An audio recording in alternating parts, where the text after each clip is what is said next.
All Lacrosse Live. It's Sunday night, 9 o'clock. We're glad you're along with us. We have a great show again for you. We have Scott Dominey of the Philadelphia Wings with us, and he'll be with us in a couple of minutes. With me, of course, I have Shawn Slaght over in Moose Jaw. How are you, Shawn? Doing good. Thanks, Gary. Great. And I have Muffler Mike Kostiuk over in Connecticut. How are you, Mike? I'm doing good. Excellent. Busy week, eh, guys? Like always? Yeah. Oh, yeah. Training camps are in full swing. We have a champion in the Baggedweight Cup here in Canada, and we'll get into all that in a little bit later. But first, let's just get over the show stuff and the network stuff, and then we'll move right along. Remember that all the episodes are streamed live across Facebook, Twitter, YouTube, and also Twitch, and you can catch all the action on EOPsports.com. Remember to smash the subscribe, follow, and like buttons, and always share with your friends and family. Enjoy all our affiliates. As you can see, we got plenty of stuff for everybody every day of the week. We have the Broad Street Bully Podcast, Philly Press Box Radio, Edge of Philly Sports Live, Birds IQ, Patterson Avenue Fanatics, Talking Philly Sports with Matty B, Devereaux Sports, Painted Lines, Party on Broad, as well as the Steel Steps on Friday nights. If you missed a show, no worries. You can grab all the podcasts on all the major podcasting companies, which include Amazon, iTunes, Google Play, TuneIn, Stitcher, and Spotify. And you can catch it on the EOP YouTube page. And if you're looking for our show in particular, go to All Across All the Time on YouTube to catch any of our library. Remember, you can stay up to date with all sports by visiting EOPsports.com with great articles from our huge staff of contributors. And while you're there, please subscribe to our newsletter. And just a reminder that this part of our program is brought to you by Dolan's. All right, guys, when you're staying local and you want to watch a great game or just hang out with some great people, make sure to go to Dolan's Bar at 24 East Sellers Avenue at Ridley Park. Right off of I-95, south of Philadelphia Airport, Dolan's Bar is the place to be. Great music, great times, memorabilia giveaways, great drinks, and even better food. You never know when a former Philly sports icon walks through the door. You've got to go to Dolan's, 24 East Sellers Ave at Ridley Park. Tell PJ that EOP sent you. Go to dolansbar.com or follow them on Twitter, Facebook, Instagram, or even TikTok. We'll see you there for the game. Absolutely. Now, it is my pleasure to bring on an old friend of mine from his days in Toronto, and of course his summers in Coburg. Let's bring on Scott Dominey. Scott, how are you? I'm good. Yourself? Great, thank you. Thank you. How's camp going so far? Camp was good. We were out in Philly this weekend, so it was good. That's right. You had that open practice, didn't you?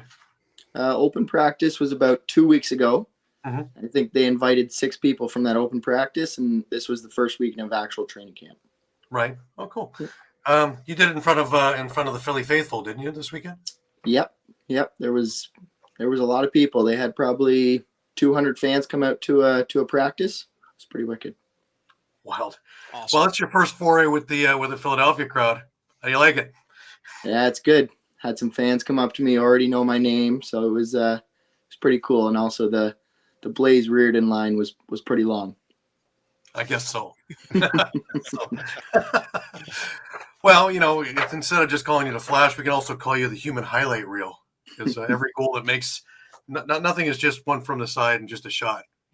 Behind the back, it's around, it's breakaways. Let's just talk about, like we did on the other show, how you got started in lacrosse.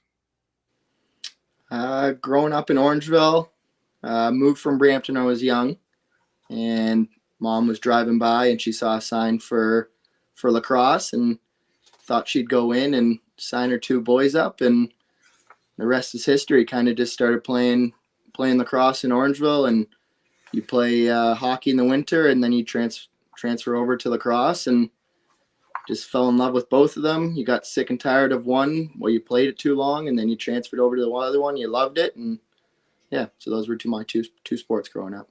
Right. Now, you mentioned Orangeville. We've had plenty of guys from there, and it all comes back to either the Peterborough guys or the Orangeville guys, and it's almost more important to be on the junior A team than it is to make it to the NLL. Talk about the program. Talk about what is the mystique about this program that is, the cast meal that everybody just can't wait to get onto it.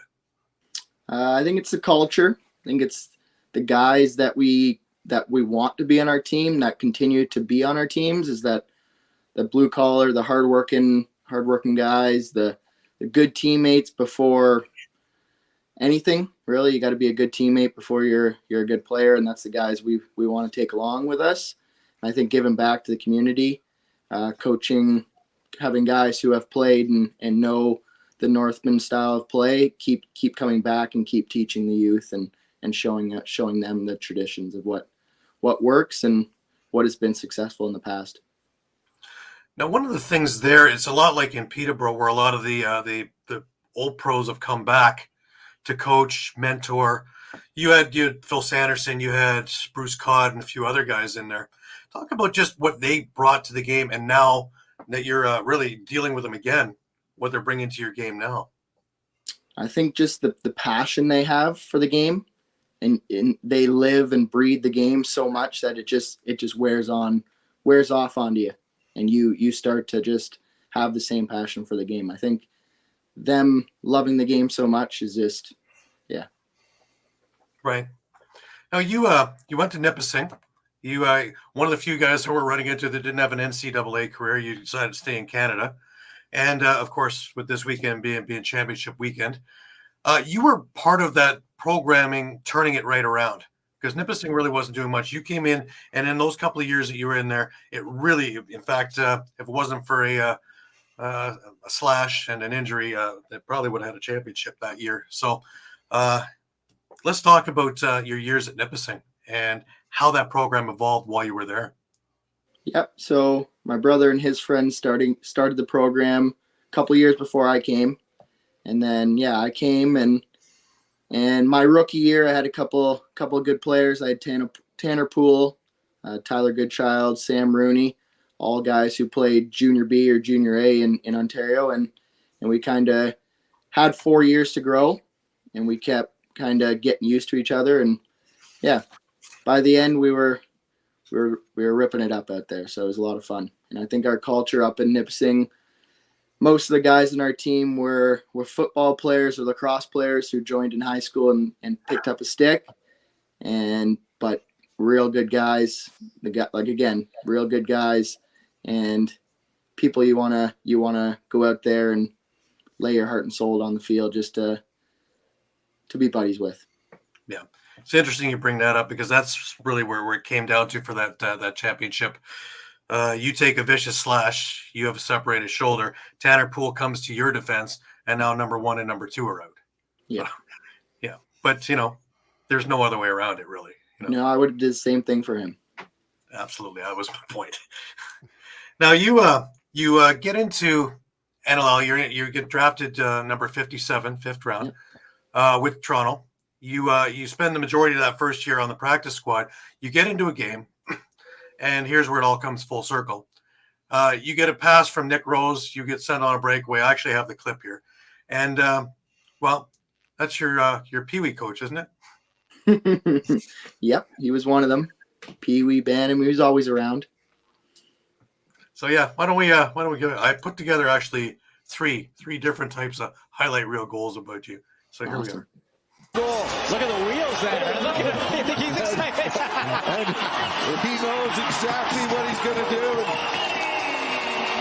Love it. Oh, and he's pumped. I love seeing. Ready, the behind the back snipe in transition. That's how you get the home crowd back into it.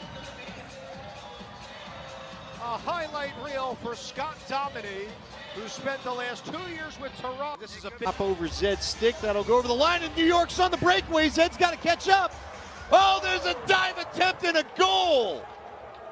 Wow, he said flying Ryan. Now let's watch Zed Williams. He crashed into the boards. He's down. That's Downey on the.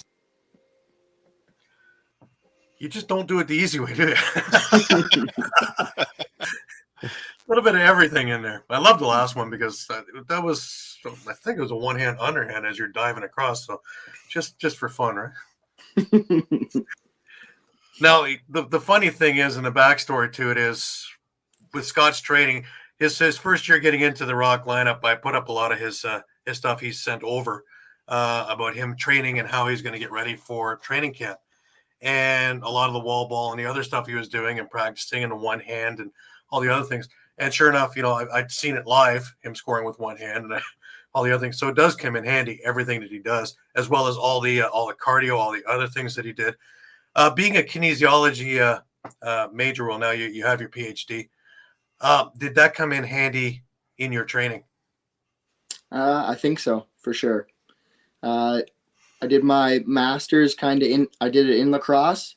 So I think for those 2 years, it was constantly thinking about lacrosse, thinking about how my shooting style is different than other people. And so, yeah, it let me take a deep dive into how I play lacrosse and how other people play lacrosse and how they shoot the ball and how they're getting more velocity on their shot. So it was definitely something that lifted my performance up. Right. Now you did your thesis on the shooting and Yep. the overhand shot and how it changed with, I believe, with age and things like that. Yep. I know when it comes onto the field, it's all what you learned and what you know, and it's all thing. But when you're teaching and when you're coaching, are you going more as the guy who's done the thesis or the guy who's doing it by feel? More a touch of both. Mm-hmm. I like to be a little bit of technical and give some biomechanical terms, some kinesiology terms in there, but I also like to be free flowing and have some of those things that I've picked up from other coaches that seem to stick with me and maybe it will stick with the people I'm teaching. Right. Now, over the years, especially having this degree, are you more the guy that's that helping guys out through injuries or helping them try to avoid injuries? Yep, definitely. Guys come to me and they see how my body is and they kind of say, what do you eat, Dom? How often do you work out? So it's something that I can take from my experience and help build up my teammates and my peers. Right. If I were you, I would put a catalog just of your videos of working out, because it's not about how much, it's about how you're doing it. Everything is Exactly. technique. Everything is about motion and different movements for different things. And I don't think there's wasted motion in your training, because everything works towards what you're doing on the field. Exactly. Yep. Sport specific training. All right, let's talk about the expansion draft. You're comfortable here in Toronto. We loved you here in Toronto, so we didn't want to see you go. Of course, Panther City's going to pick you up and off you go. And then you get traded to New York, and here's where our story begins. Yep. You're part of, I think, 3 different evolutions of the New York Riptide. Talk about, even with all that upheaval, talk about the culture in New York and how it's grown and how it's built over the couple of years that you were there. Yeah, New York was awesome. They treated us well. It was a good young team, and that's kind of what they, from day one, that was the thing that they told us was we're going to have a group of guys and we're going to build each year with those group of guys and build our core. And yeah, we kept improving. First year, we lost 7 or 8 games by 1. Second year, again, we lost 7 or 8 games by 1 and just missed playoffs. And yeah, we kept building and yeah, I guess we can go on to the next step of the story. Well, really, I look at last year and, a bounce one way, a call the other way. And, 0-5 is 4-1 in my eyes, easily. And Veltman's still there and that nucleus is still there. And away we go and see what happens. And probably Orleman still has his confidence and away we go, right? Because it took him probably until, the midsummer, he started looking good again. Yep. So I guess it's a tough thing, especially as a young goalie, because his years in Brampton, he was the cock of the walk, right? So yeah. It's a learning process. It's the way of lacrosse, and it comes down to that it's a business, and if we're not winning, stuff needs to be changed around, and we all understand that as lacrosse players. Right. Now you're part of the big deal. In the summertime that Trevor Baptiste goes to San Diego, you wind up over in Philadelphia. What did Coach Day say to you when you got moved over there that he was looking for you out of you? Transition. I think their whole back end had about 8 goals last season Mm-hmm. out of their back end, and I think I had 9 in New York. So that was the big thing that he said, that we're looking to switch things up and focus more on transition, and we know that our old guys can get 10 to 15 goals a night, but if we can bury a couple extra on defense, then we're going to be looking a little bit more pretty. Now, one of the things that Rich Lisk, when I had a chat with him, was talking about, because you came up in conversation, was that the amount of time and effort you put into your defensive game, not just transition, but being that defensive guy that, not just a guy who's just flying up and down the floor. Are you still working towards being that guy, or is it transition is a primary thing?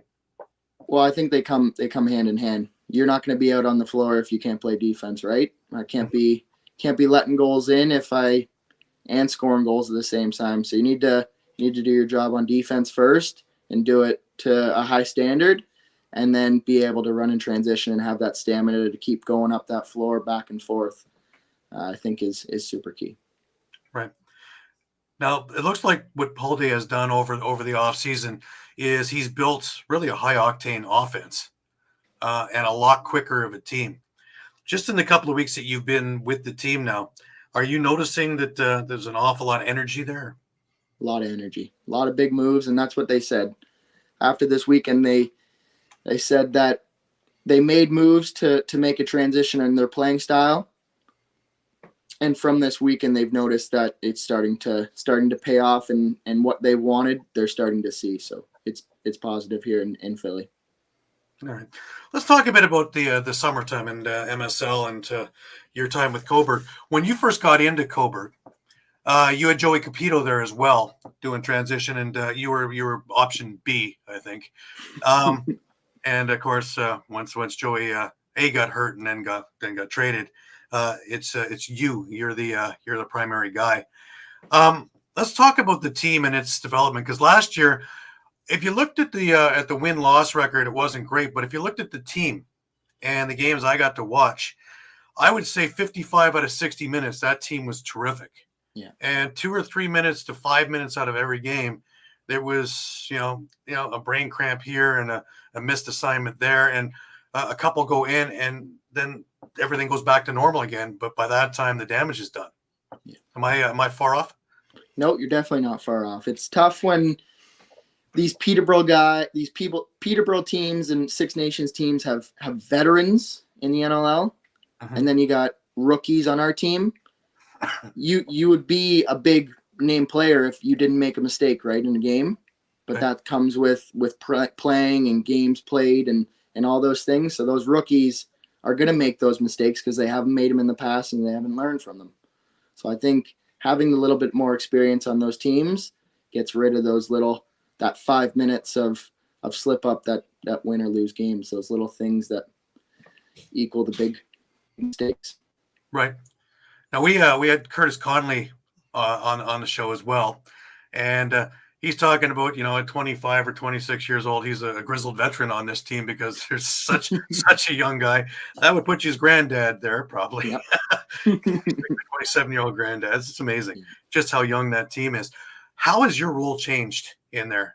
Are you a big mentor guy, or do you just leave it to the coaches? Nope. Definitely a big mentor guy. I like building people up, not knocking them down. Mm-hmm. I think giving people advice is going to just help our team in the long run. And by coaching them, by verbalizing stuff, you learn it even better. So by me helping coaching people, I understand the game even deeper. Right. Now, talking about coaches, you changed over to have Brandon Francis. Now, we all know it was NLL fun. As a coach, how is Brandon? Because you can tell the team really got grittier. Yeah. I respected the shit out of him. I don't know if I can say shit, but sure. Yeah. Awesome coach. Came in, lit a fire under our asses every game. Definitely changed the culture in the room. In the past, it was hard to get guys to show up and have the right attitude to going out there. And they're kind of all playing individually to step up their career. But I think this year it was more of let's do it for each other. If we come together, then it's gonna be better for us in the long run. But yeah, Brandon, very much respect for him. And as the summer went along, you could see it. You could see the team building, the team gelling. A couple more weeks in there, and probably in you go. And something you made a dent in the playoffs, which was nice.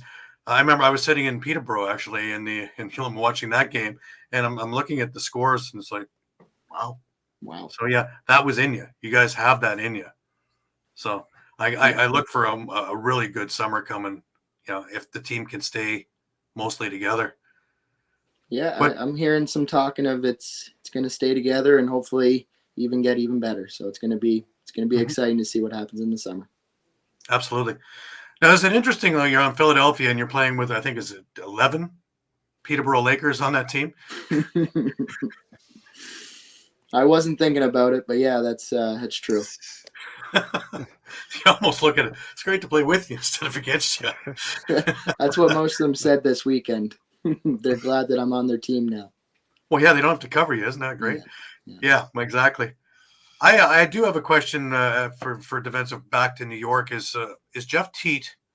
I've known him since he was little, but is Jeff Teat that nutty in practice as well as in games? He can score from anywhere on anything. It just at any time. At any time. Every time. So even in practice, defense against Jeff is good. It's only the game this week. Oh, great. No, he doesn't save it for games. No. He has one speed and he goes it every time, and he doesn't look like he's going very hard, but he doesn't need to when he's that good. Yeah, that's what Conley said. He likes to come there early just so he can sit on the bench and watch somebody pick corners 50 times in a row. Yep. So yeah, that's Jeff. Yep. Let's talk a little bit about the league in itself. You've been in there enough years now that you've watched the relationship with the NLLPA and the league get stronger and stronger, probably for the first time in history, that it's not a worry of a strike here and a worry about a strike there. Yep. Reed Reinhold and the rest of the guys have really done a great job in taking your concerns and meshing them with the league and hashing it out that it's a better environment. Do you agree? Oh yeah, way better environment. I think they've made big steps into our contract, our CBA, and I think in the next year they're going to make even bigger strides. So it's pretty exciting to see where the league has come from. When I started, where we weren't on TSN or ESPN, and now we're getting, I don't know how many games it is, but watching those playoffs last season and watching the quality of the broadcast, it was inspiring. Mm-hmm. And with every game on Plus or on one of the ESPN things, it's growing. One of my proudest moments was I had walked into a pub. I think it was the first game of the season, and it was on every single TV in there. Wow. Yep. This is what I've been running around for years on my soapbox screaming about this. Because the old way of NLL TV and all the other, that's great for guys like you or me. Yeah. I'll watch it on a washing machine if I could.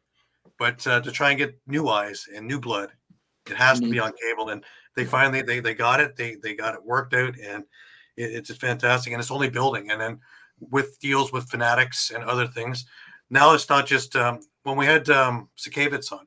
He was talking about, the old way was, you roll out a carpet, open up the doors, and hope for the best.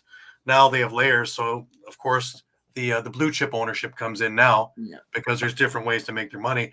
And in return, down the road, you guys make more money because, full time. What do you think?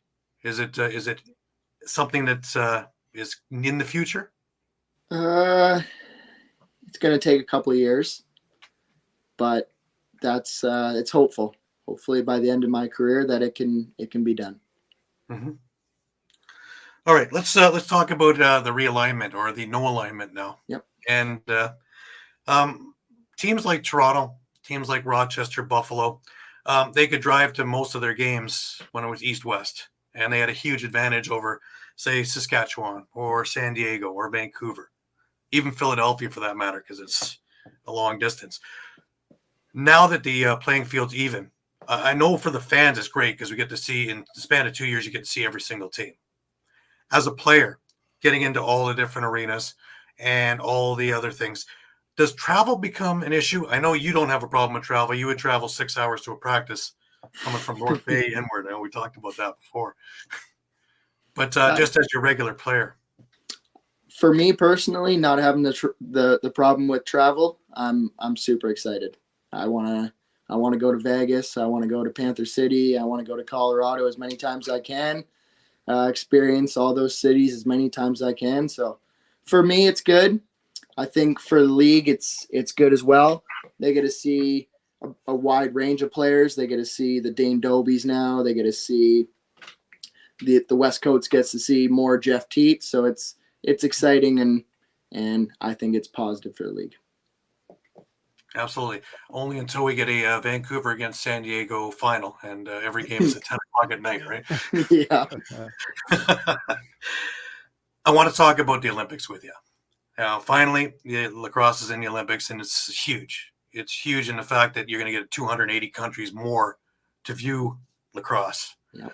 Now, in sixes forms, what's your thought about sixes?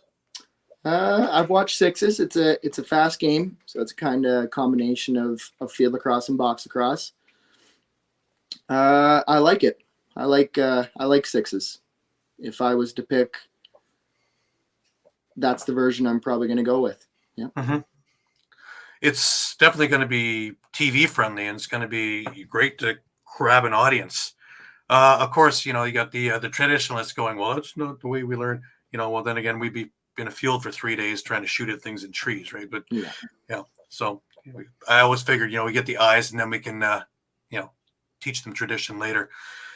When I was talking with Mark Riccio of USA Lacrosse, he had mentioned about ground breaking things for kids, and instead of it being field lacrosse proper, using sixes, because you're talking about that baseball right fielder, the kid who's really not that athletic but just wants to be out with his buddies, going to be midfield and really hope the ball doesn't come to him.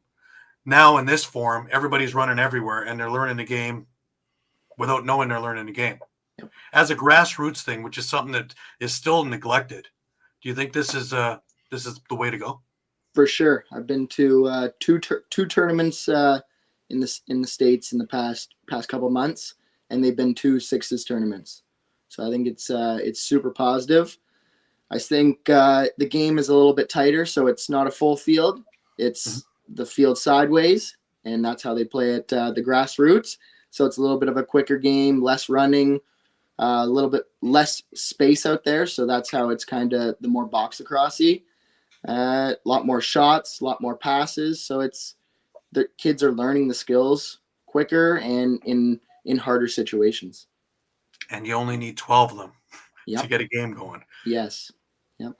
Kind of just like backyard lax when you got mini sticks in the backyard. That's what the version reminds me of. Right. What's in the future for Scott Dominey? See what happens.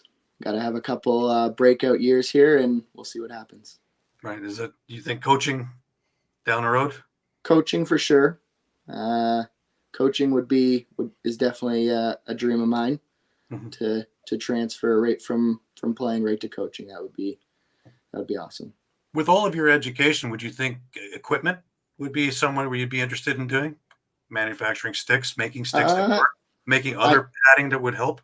Yep. I had conversations with Warrior after my master's, but it didn't go anywhere. But yeah, if it comes up in the future again, leave all my options open and see what happens.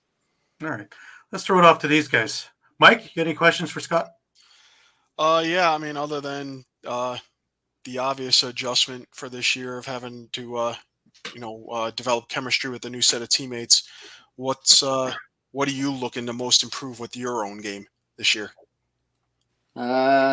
Scoring on the opportunities that I get. Usually get 3-4 opportunities in transition a game. I think when I do not score, like when I miss, is when I'm not thinking. So I think when I catch that ball, take a little bit of time and look where I'm shooting. Actually think about where I'm shooting. Shawn, any questions? Yeah, I was just going to build on what Mike said about chemistry. Coming into a new team, how do you build that chemistry or rapport with your new teammates coming into a new team during training camp? Bonding, team bonding. We went to the Flyers game on Saturday and watched the Flyers versus Los Angeles Kings. And I think just having as many times out with the boys, hanging out at the airport, learning their stories, telling them my stories, and just connecting there will help us be more connected and have our names down and have how we play and that sort of thing. Now, I had another question about just being in Philadelphia. Have you had a chance to do some things more with the fans? I know it's only a couple of weeks in. I know there are a lot of community-related things that they do. Will you be available to do that during the season? Possibly not. They have, I think, 6 or 7 guys living in Philly, so they'll do the majority of that. This weekend we did a volunteer thing. At Mana hands out food to people that have cancer and just did a newborn baby. So we went into South Philly and handed out pre-made meals to some people. So it was pretty cool. And we traveled around in South Philly. So got to see a part of the city that I've never seen before. Awesome. Right. That's great. Listen, I don't want to keep you on a Sunday night. I really appreciate the time that you gave us. We wish you all the best. I look forward to actually seeing you in a couple of weeks' time in track for a preseason game with the Rock. Yep. And look forward to saying hi. Yes, most definitely. All righty. All the best, Scott? Have a great season. Appreciate it, guys. Thank you. Thanks for coming on. Thanks, Scott. That was Scott Dominey of the Philadelphia Wings. A great guy. I'm telling you, he has always been a hard worker. And if you remember a couple of years ago, I put up all of his training videos. And, man, does he work hard off the floor. I would say he works harder off the floor than he does on the floor. And you see exactly how quick. It's crazy. He took Toronto's heart right from that first goal, and that was the only game he got into that year off the practice squad, and scored, and the place just went nuts. And I know New York loved him as well, and Philadelphia is just going to absolutely go crazy for him. So that's great. So all the best to him. And he's right. Paul Day has put together a really, really great team, and Philadelphia, be excited because this is going to be really a lot of fun. Just a reminder that this part of the show is brought to you by Sherry's Tickets. All right, guys, it's time to talk about Sherry's Tickets. Sherry'sTickets.com is easy to use and has no hidden fees. The price you see is the price you pay. Pay less and play more with Sherry'sTickets.com. Save even more by using the exclusive promo code EOP10. That's EOP10. Do not pay hidden fees and save 10%. Why use any other ticket reseller and get those hard-to-come-by tickets to the big game? If you need a more personal touch, give them a call at 610-494-5050. That's 610-494-5050. Sherry'sTickets.com also has great theater and concert tickets that are hard to get your hands on. Remember, do not overpay and save with the best at Sherry'sTickets.com. Save 10% using the promo code EOP10. That's EOP10. You'll thank us later. Sherry'sTickets.com. And the Eagles got some road games coming up, so I'd be taking a look at that. And for their home games, I'm sure that they can beat any price you got. They just eked one out over Dallas, so there you guys go. Fly, Eagles, fly. Traditions, guys, traditions. We're all about traditions here. We were talking briefly with Scott about he's coming to Toronto in a couple of weeks for the games. The preseason games that are around here, Saskatchewan is actually in this Saturday at the Rock facility. Colorado is in on the 18th, which is a clothing drive in support of Safety Nets. When Philadelphia is in on the 25th, it's a toy drive in support of the Oakville Firefighters toy drive. and it's a food drive with Saskatchewan in this Sunday on Remembrance Day. So some great games here. You know, it's funny. I was talking to the guys in Brampton if there's any games there, and there's nothing at Memorial this year. They had a couple of. Rochester had some, Panther City, New York had some, as well as the ILA, which is I'm sure going to have some.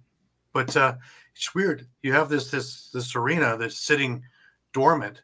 The only thing they used was for the ALL draft the other day, and for their upcoming combine. It's built for lacrosse. The field stays on, so the NLL should take advantage of that. But what do I know, right? Obviously, something's in the works. Big news this week is Brett Manny decided that he's going to call it a career. As Albany put it, Manny spent all but 2 years of his NLL career within that organization and was team captain for much of his tenure. Defenseman broke into the league as an undrafted free agent with the San Jose Stealth and helped the team win a championship. After a brief stop in Washington, Manny transitioned to the Philadelphia Wings, where he managed to appear on SportsCenter's top 10 plays by making an incredible diving save behind his goaltender. The organization then relocated to Connecticut under the moniker of New England Black Wolves. Manny was with the Wolves throughout the team's tenure in Connecticut before the team relocated to Albany, where he played the past 2 seasons with the Firewolves. Over the course of 14 seasons in the NLL, Manny accumulated 68 total points on 14 goals and 54 assists. The defenseman also collected 608 loose balls and caused 136 turnovers. Aside from his prolific NLL career, Manny played in the MLL and represented Team USA at the World Indoor Lacrosse Championships twice, 2015 and 2019. The Firewolves will honor their recent captain at the April 6th home game against the Toronto Rock. Additional details regarding Manny's retirement ceremony will be announced at a later date. So keep that one in mind. I've already circled it because I was already thinking about going at that particular game, but we'll see. At that now, I definitely have a reason that I want to get over there. Great career, great guy, just an absolute team leader from top to bottom, and that's a hole that's going to be difficult for them to fix. Extremely. I mean, not only the captaincy, but just high lacrosse IQ and just a lot of mentorship skills. Mm-hmm. So, absolutely. That's probably going to fall on a trio or so of players now in Nick J. Yeah, because you can't replace that kind of knowledge and that kind of leadership and veteran. He's been in the trenches. He's been through the moves. He's been through the cities. He's won a championship. So, you can check off box after box after box of what he's accomplished and being a leader right through it. One of the most popular guys in the dressing room, one of the most popular guys at the post games for people to talk to. Always amiable too. Always is happy to talk to you. Yeah. And I mean, it makes it a little more difficult with Albany, considering they obviously lost some veteran players during the year. Greg Downing got traded. John LaFontaine was left as free agent the offseason. So really, it's going to be up now to Colton Watkinson, Nick Chikowski, Jackson Nishimura. They're pretty much going to be the anchors, along with Doug Jamieson in net. Right. Right. So all those guys were drafted within probably a 2-year period. So I think they're still in good shape, but I wouldn't surprise me to see him as a coach somewhere in the organization or player personnel or something, just to keep him there. Fair. Yeah, it's just because of all that leadership ability. He doesn't have to have a stick to be a leader. Yeah, they did that. Chad Cope got his coaching career started, I think, as a scout after he retired from New England. So yeah, it's very, very much a possibility. Yeah, Culper's another guy who you can sit and talk to all day long. I spent an afternoon in Prague talking all day during a rainstorm underneath a tent, watching guys slush around on the outdoor field there. But, yeah. A reminder to everybody that November is Native American History Month. And we have shorts and films going up every day of the week, all through the month, to try and bridge the gap of understanding between Native and non-Native, and try and build something that we can be proud of, on and off the floor, and just to get a better idea of culture, heritage, everything about it, and all the things that go into it. There's a number of things going to be about Alfie Jacks and a few other stick makers and what goes into making sticks, different styles of the game, not just the version that we know here, watching NLL, but chalked up some of the other stuff, Minnesota, other little tidbits from the experts, and talking about how the game and the evolution and all that. So really interesting. Doesn't take up a whole lot of time to take a look at these couple of minute shorts, but they're very informative and highly recommended. Even a couple of articles on Mimi Lazor and a few of the other ones who have made names in the female game out of college. So we want to we talked briefly also about the Canadian universities. They had their playoff weekend this weekend, and we have a winner. The Western Mustangs are your Bagot Away Cup CUFLA champions over at Trent University this afternoon. They beat the McGill Redbirds 7-4, and they took the trophy.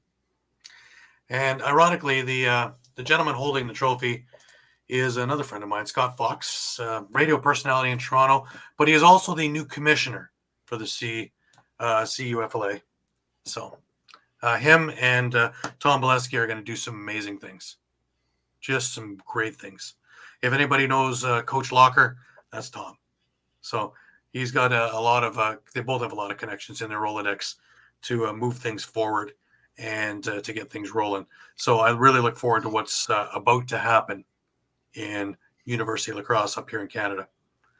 Maybe we could even have it further than Ontario. How's that, Shawn? That'd be nice, eh? Call it a Canadian championship, and we don't go any further than London, Ontario. Yeah. Maybe we can make it all the way to Manitoba. Maybe we can go. Maybe. Holy smokes, we can make it to Saskatchewan. Yeah. Gosh darn, we might even make it to BC. Maybe we have it like a man cup. A bag of nice, eh? Anything's on the table, really. Yeah. If you're going to call it a Canadian championship, maybe we include Canada in it. Yeah. That's just me being a stickler, I guess. Just get those programs up and running. That's the thing. Well, that's the other thing too, right? About how many universities are we going to have? Well, University of Manitoba should have a lacrosse program going, you would think. I'm pretty sure somewhere in Saskatoon or Regina, there would be a program that's, if it's not ready to go, it should be close to ready to go. Well, that's the thing. Like the University of Regina and the University of Saskatchewan do not have lacrosse programs right now. This is a problem. Yeah. This is in order to have a championship, you need a team. So something to work on. We're 4 steps ahead. The cart not only is ahead of the horse, but it's already in the stable. So we got to build on that. But I'm hoping that we do provincial stuff, kind of like Ontario's done, and then move it as one ginormous tournament at the end here for the Canadian Championship. Would make sense, I think. Yeah, definitely. Okay, let's go to Coquitlam for a little bit of news first. They cleaned house. The Coquitlam Senior Adanacs would like to thank Pat Coyle and Jason Bishop for the last 4 years. Both are true professionals, and their contributions to our players' development and growth has been instrumental to the club's future. We wish both Pat and Bish all the best as they head into the 2024 NLL season. To Coquitlam Senior Adanacs would like to extend a warm thank you to Scott Wortley and James Abbott for their contributions to the Senior Adanacs. Scott and James have both played pivotal roles within the club since 2019 and have decided to dedicate their full attention to the junior Adanacs. We wish them success with the forthcoming season. So lots of things are empty. And then this came up. We are excited to share that Chase Dunlop has accepted the role of general manager. Chase was born and raised in Coquitlam. He spent his childhood playing minor and junior lacrosse in an Adanac uniform, drafted by the Burnaby Lakers of the WLA. He played for a number of Senior A clubs, Lakers, Burrards, Adanacs. Chase and his wife Jessica have 3 children, enjoying long-distance running and coaching soccer and baseball teams in his spare time. His lifelong passion and commitment for lacrosse will be valuable in his new role with the Coquitlam Senior Adanacs. And they didn't stop there. The Coquitlam Senior Adanacs are pleased to welcome Steve McKinley as the club's new head coach. Steve served as an associate coach in 2023 and as interim head coach in 2019. Steve has strong roots in Coquitlam, as he was the captain of the Junior Adanacs in 2006. He also played for the Senior Adanacs for 10 seasons in the NCAA. He is an alumni to the Ohio State University lacrosse team. Proud member of Port Moody Fire Rescue and a teacher in SD 43. He is bringing with him over 20 years of coaching and community service. So they have some fine people over there in Coquitlam. Yep. Good to see that they didn't take very long so they can actually do the building they need to do in the off season. Right. So they can turn it around. So Exactly. Okay, let's get to some. There's only a few of them, but a few NLL signings. Calgary, Tanner Cook has been re-signed, and a big one is Eli Salama as well. 2 very big pieces to their puzzle that Josh Sanderson, Troy Cordingley, and Phil Sanderson are going to need to make this thing work. Here's the other one. And it really is nobody's surprise. Just the number of years, though, is what we got. Just, if you needed to know how much Dane Smith was worth to a team, well, Dane Smith is staying in Bandit Land for 5 years. I don't remember seeing a contract that is 5 years. 3 is about as far, maybe 4. Never seen 5. Clearly, he wants to end his career in Buffalo. Absolutely, and Buffalo wants him to be there until past his career ends. Yeah, there's a couple of long-term deals out. There's a couple of long-term deals on Toronto, I believe. 5 years old? I'm pretty sure Brad Cree's on a 5-year deal, and Challen Rogers is on a 7-year deal, if I'm not mistaken. All right. So, but yeah, I definitely agree. So not often you see it. Absolutely why Mike is my stats. No. But yeah, just as the norm though, you're looking at 3 most of the time, especially with expansion. You were looking at 1, maybe 2, and then now that we're settled for a little while, you're seeing the 3-year contract come up, and that 5. That's commitment. 7. Yeah, definitely, commitment. And I think it's almost easy to forget that I think Dane Smith's been in the league about 10, 11 years already. Mm-hmm. Yeah. So that's what Sean's saying, right? He's going to finish his career in Buffalo. Finish his career there. Yeah. So, and well deserved. That's your quarterback. Yeah. He can score from anywhere, but he chooses to be the quarterback. And you heard McCulley last week. Probably the easiest guy on the floor to play with. You would figure a guy with that esteem could be a little bit more difficult. No, the easiest guy on the floor to play with. Yeah. And always got his eyes open everywhere on the floor. Yeah, results in not only a championship, but nearly broke his own points record. Yeah. Year after year after year. Let's remember that. Yeah. His assist record, year after year after year. The only person that's coming close to break is him.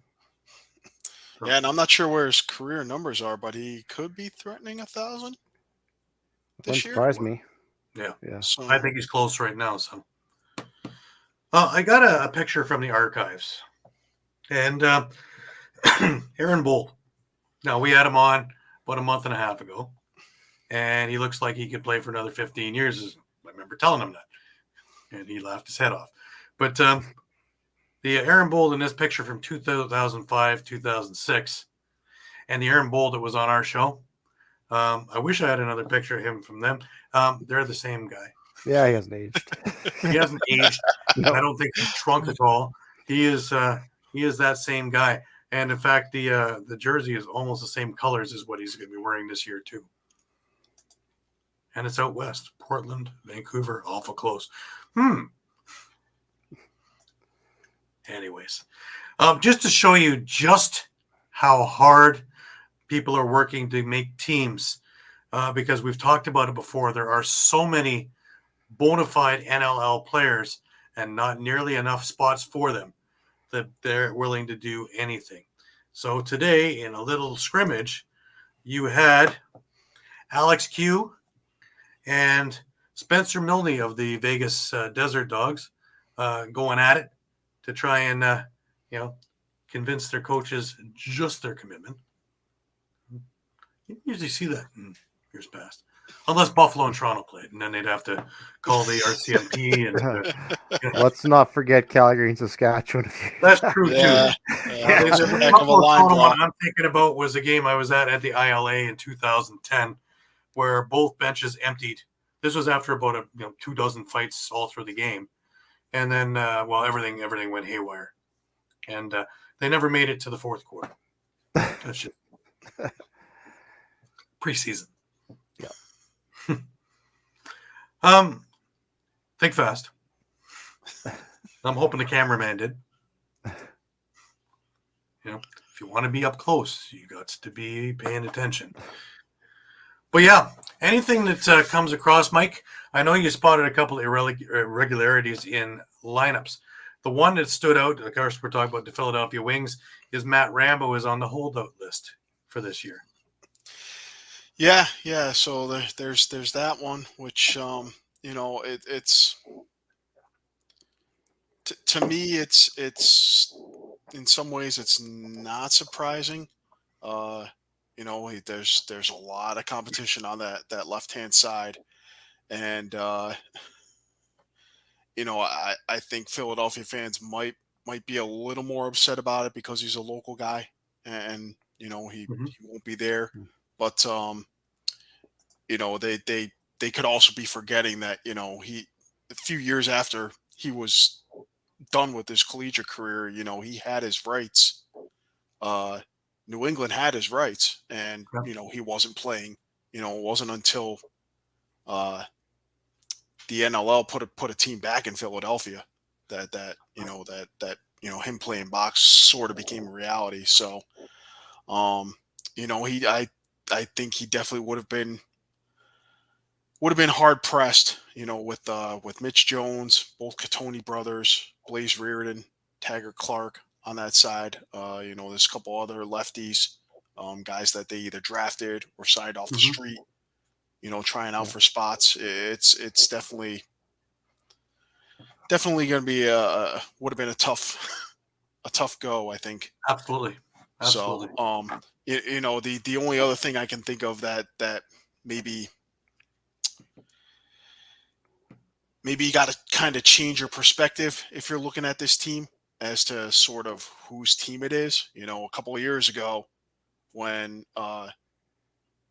Corey Small departed for Toronto and Kevin Crowley departed for San Diego, I kind of said, well, this is Blaze Reardon and Matt Rambo's team now. If you ask me now, this team belongs to Mitch Jones and Joe Restaterets, hands down. Still think Blaze is a part of this thing, and now that's not to take his leadership, but I kind of feel like Jones has kind of come in and really was your quarterback. He's kind of brought he's this the quarterback this that they were missing that they didn't have. The swagger too, I think, is a big deal. Well, that replaces the Crowley loss, right? Because to me, Crowley, when he had that swagger and he was that leader, and he left, and that was a void. Didn't matter. Restaterets was in, a few other guys. Didn't matter. That void really showed itself, and once he came in, Philadelphia became a dangerous offense again because it had the quarterback and that leader. So yeah, it was a very major piece. I agree with that leadership, but again, I think that just and part of it is community, and I think Reardon's that guy. Just being an American, being on that team. Yep. Amongst all the Peterborough guys. But he understands the well, I don't even want to say the economy. He understands the culture there more than guys coming in from Canada. Because we're close, but there are a lot of differences that aren't slap your face things. There's subtle differences, but a number of them. And when it comes to fan bases, they're pretty fickle. So that's your liaison. It's an important liaison at that. Definitely. Yeah. Now you'd noticed a couple of things on a couple of teams, Mike. What else did you? Buffalo. There's a couple of guys missing from camp. Adam Bomberry, Max Adler, Bryce Sweeting, and some of those guys. I mean, some of the people missing might be just contract situations. I know. I believe we talked about Adler signed, right? So yeah, I'm pretty sure. Yeah. Yeah. So I'm not sure. And he's been touring around with that trophy, so I'm pretty sure he's coming. So. Yeah. It could just be maybe there's an injury we don't know about. Who knows? It's been a long summer. But there's a few. There were a few guys seemingly missing from training camp lists that seemed somewhat inexplicable. I know John LaFontaine, signed with New York, but they posted their training camp roster. He didn't appear to be on it, so I'm not sure what was up with that. Mac O'Keefe in San Diego seemed to not be on the list, even though he's under contract.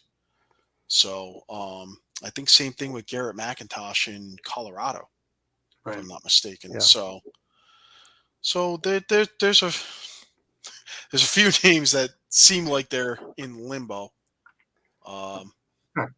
Whether it's a matter of just they're working through injuries or they're being, we talked about GMs trying to, they're going to try to hide some players. That's what I was about to say. They're going to get very creative over the next. That's what I was about to say. We really haven't seen much about the holdout lists and pup lists and all that, other than really Rambo. And it's interesting that no one's really talking about who's sitting on these lists right now.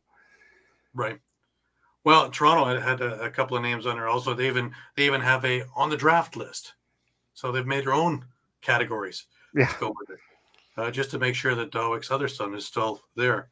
But just before we go any further, I just want to remind everybody that this part of the show is brought to you by Philly Sports Trips. All right, guys, if you're a Philly sports fan and you want to travel with your favorite team, then travel with the best. Go to phillysportstrips.com. They have self-travel packages and full travel packages available with round-trip flights from the Philadelphia airport. Packages include direct flights, 4-night stays, all-inclusive tailgate parties, lower-level group tickets. Whatever you want, you got it with phillysportstrips.com. If you want to travel to an upcoming Phillies game, make sure you check out Philly Sports Trips. And do not forget, Philly Sports Trips has all the away trips for the Eagles' upcoming 2023 season. Jump on it now, because you do not want to lose out on all these great opportunities. Go to phillysportstrips.com. Absolutely, and with the Eagles playing like they're playing, you're going to want to catch them in every single city. So there's all kinds of deals out there for all kinds of different events, and including wings. So get out there and take a look, because road trips with Wings fans are a lot of fun. Trust me, I have done it. Great bunch of guys. So, alrighty, and Fan Cups come up with a date. Is the third weekend in July. So mark that in. It's in Philadelphia this year, guys. So let's get a big turnout out there, and let's have a lot of fun. And we can have some more of those win or lose, you drink the booze kind of beers. Almost want to find it now, and there we go. Yeah, it'll be the 21st. There you go. They'll have to come up with their own brewery, but they'll have all kinds of other things going on. And there will also be more of the silent auctions and things like that, and a whole lot of other things. So it should be a lot of fun. Another one to put on your calendar amongst all the other things. Now, Shawn, we're coming close to that date in in your place in Moose Jaw. Remind everybody what, when, who, how, where. November 25th, Moose Jaw Event Center, preseason game with the Calgary Roughnecks against the Rush. Speaking of that preseason game a few years back, the Rush posted that again just to kind of remind everyone that these are not laid back games at all. And from what I've heard from the Rush camp, is this is one of the fastest, most intense camps for a while. So it should be a lot of fun. Excellent. If you were anywhere near that area, you're going to want to try and find a ticket because I hear it's pretty sold out. They're selling fast. Yeah, I'm pretty sure they're close to a sellout. Alrighty. So get on the horn, get something quickly, because otherwise you will be just hearing about it from us. Oh, yeah. Not that that's a bad thing at all. Please, when you get a chance, check out our YouTube page. All Lacrosse all the time on YouTube. There's a couple more games this week, retro games. One is 2002. Buffalo Bandits against the Columbus Land Sharks. There in itself is something interesting. But the other interesting part is one of the members of that Columbus Land Shark team was Mark Steenhouse before he became a Buffalo Bandit. So rare footage of him playing against the Bandits. So another interesting thing. When I had Mike Kersey on the other show on Thursday, he mentioned another thing about that game was, he got a couple of goals in that game, but he proposed to his wife before that game. So, or at halftime or something like that. But so lots of history in that game at February 2nd, 2002. So interesting stuff, hey guys? Yeah. There's also a game of Philadelphia-Toronto from the semifinals of 2000. This is just before Caleb Toth got his memorable goal that will go down in history forever from Maple Leaf Gardens. Philadelphia was trying to get back from a 13-2 drubbing the year before, and it was a lot better of a game, believe me. And again, Caleb Toth as a rookie. Think about that. And just to watch all the talent and all the history, and you can name all the coaches that are playing in these games, which is some of the fun stuff in there. I have a lot of fun doing it. So, of course, run into copyright issues with some of the audio things. I've had to eliminate songs from it, but the games are there in their entireties. So, and more coming. Each month there should be 2 to 3 games that I'm able to put up. So it's a lot of fun. Keep coming back to that. Please subscribe while you're there because we have other things there as well. We have interviews, we have fights, we have all kinds of things. And we have our show archived in there as well. So you can have the entire library of All Lacrosse all the time and all the hijinks that go along with it. Definitely worth it just that alone, right? I want to remind everybody also that you can find us on Facebook, Twitter, Instagram, Twitch, as well as, of course, YouTube.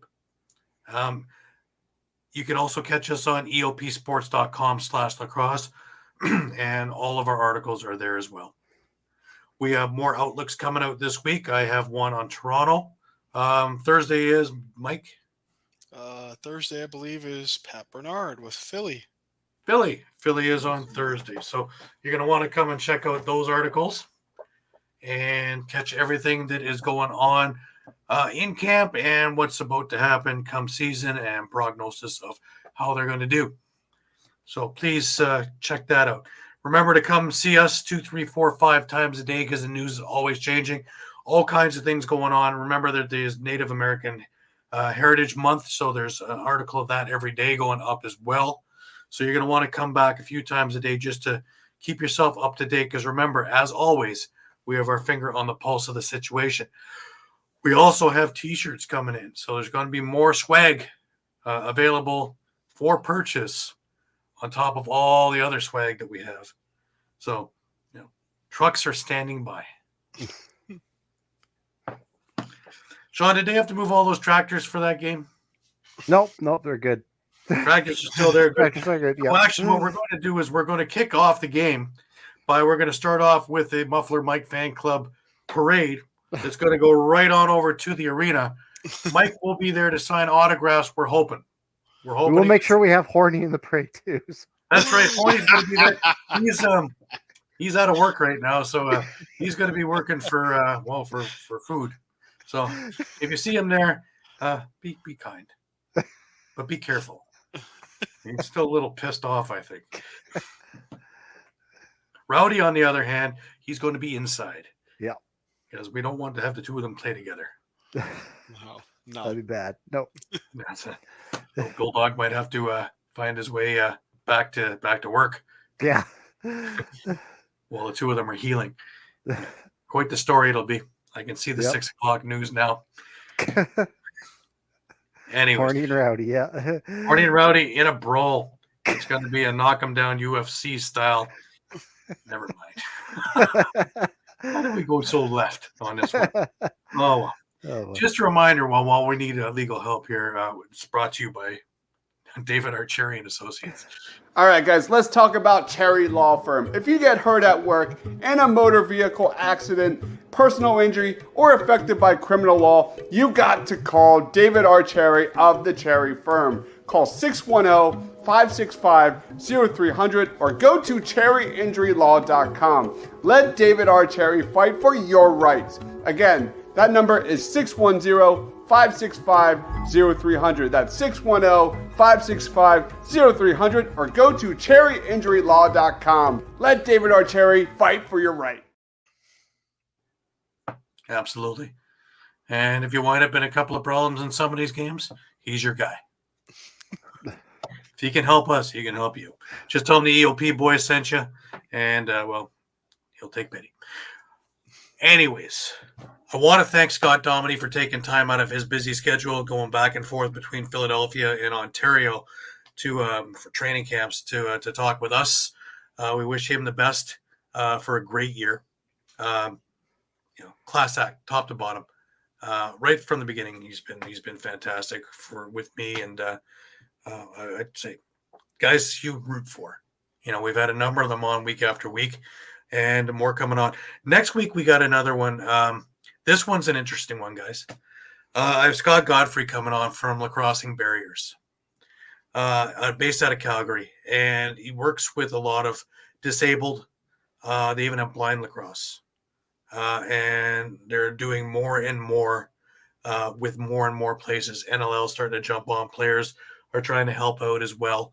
But for the kids who don't usually get a chance to play, these guys are there to help it out. Scott's going to come on and explain the programming much better than I can. And when I talked to him during the week, it was riveting. Everything that goes on and everything that's going on. And again, all the roadblocks that have come along with it too, and all the political nonsense that, how people can put political stuff on, kids with handicaps, just getting out there in wheelchairs and spina bifida and all the other things that he was telling me about, just to get out and play and be part of the group, right? To feel normal. To me, that's a no-brainer.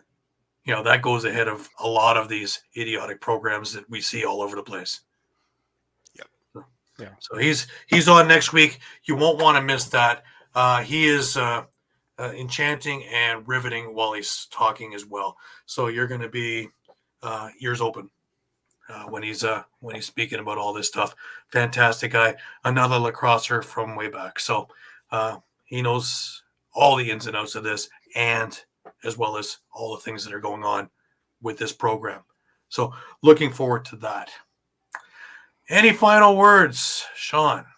No, just looking forward to seeing this Russian team in a few weeks and see kind of what the New Look team looks like. Yeah, I'm going to have to drive quickly from that Argos Eastern final over the track so I can catch Saskatchewan playing the Rock over in Oakville. If the Argos can win quick enough, I might be able to get there early enough to make the two and make it a daily double. Mike, any last words? Just getting ready. Just getting ready for the start of the season. Absolutely. Looking forward to seeing. I really think each team's going to have a few surprises by the time it's time for final cuts. So, do you think that we're going to see a lot of guys jumping? Because you're going to quality guys get cut. There's no two ways about it. There's just too many quality guys. Like I said before, I feel like you're going to see a lot of guys getting hidden on lists of some sort. Yeah. Yeah. They're gonna try to do what they can, and the guys who do get cut in say a week or two, that'll be the start. But I wouldn't be surprised to see. Also, ALL East and West, much cheaper tickets, and you are going to see a lot of NLL caliber players in these leagues to keep themselves in shape for the inevitable injuries and other reasons for them to be coming up and called up. So I would take a look at the ALL website, Arena Lacrosse League. Type that into Google and follow it from there. And check out when the games are. They've already had their drafts, combines, and things like that. I believe they're starting around the same time the NLL is starting. So the West usually starts a week or two earlier. So that might even be mid to the end of November. So I want to wish everybody, Remembrance Day. Remember to honor a vet, remember a vet. We are here because of them. And that is Saturday. So please at least take a moment at 11 o'clock to stop what you're doing for a moment and just appreciate your freedom and your life because of other people laying down theirs. On that note, for Muffler Mike, for Shawn Slaght, and for Scott Dominey, I want to thank everybody again for being with us week in, week out, and following along with us during the week as well. We appreciate everything that you are to us and what we can do for you. So please come back next Sunday. We have a lot of great stuff upcoming and throughout the year. So until then, keep your stick in your hand, and we'll see you next week.